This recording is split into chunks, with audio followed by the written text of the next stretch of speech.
Writing with authority as well is really, really important. So this is why it's important just to sort of say how something is, right? Rather than dancing around the idea. Okay. You don't need to be kind of tentative with your language. You need to be authoritative with your language, however, account for multiple interpretations. Okay. And explain why you find it persuasive. Why is one argument more persuasive than the other? Why does, an interesting and relevant point not shape your overall conclusion? That's really important. Speak with your own voice, of course. I realize we are slightly short on time, so I'm going to kind of skip through quite a few of these, but you'll have an opportunity to read through them yourself. Okay.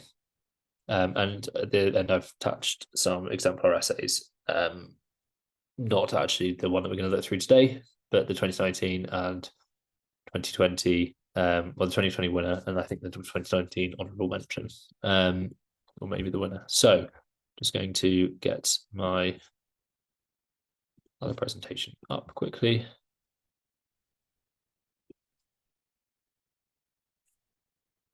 Now, this is the 2021 winner, I think.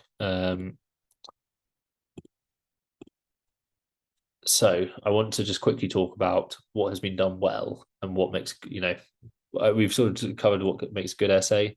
I want to talk about how the student has matched that criteria.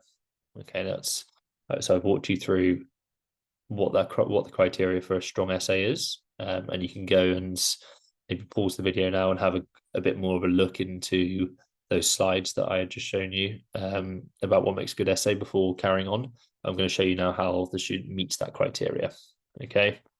So the criteria for how an essay will assess the question is set out well. As I said, a direct introduction without too much vague or flowery language is there. Nuances set out to show the knowledge of the subject, but ultimately the student comes down strong. I've said kind of here strongly on one side, but it doesn't necessarily have to be too strongly on one side. It's just important you don't sit on the fence.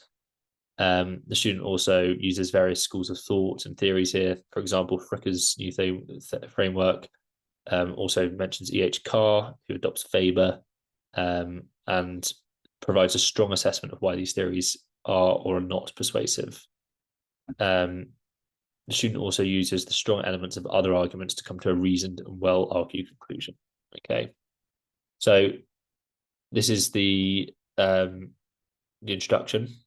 So it's actually quite a tough essay question, I think, that they've chosen, but they've written it incredibly well. So it starts with, should we judge those from the past by the standards of today? How will historians in the future judge us? And the student starts with a quote, which is it's quite a brave thing to do, from Chateaubriand, but it's well deployed, so they kind of get away with it. And it also brings us quite nicely into escaping kind of the present, which is a theme of this essay and a theme in history. And he then talks us through the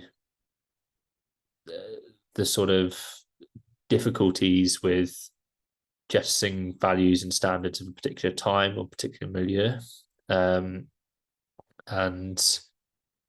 how difficult it is for us as historians to escape the present. Okay.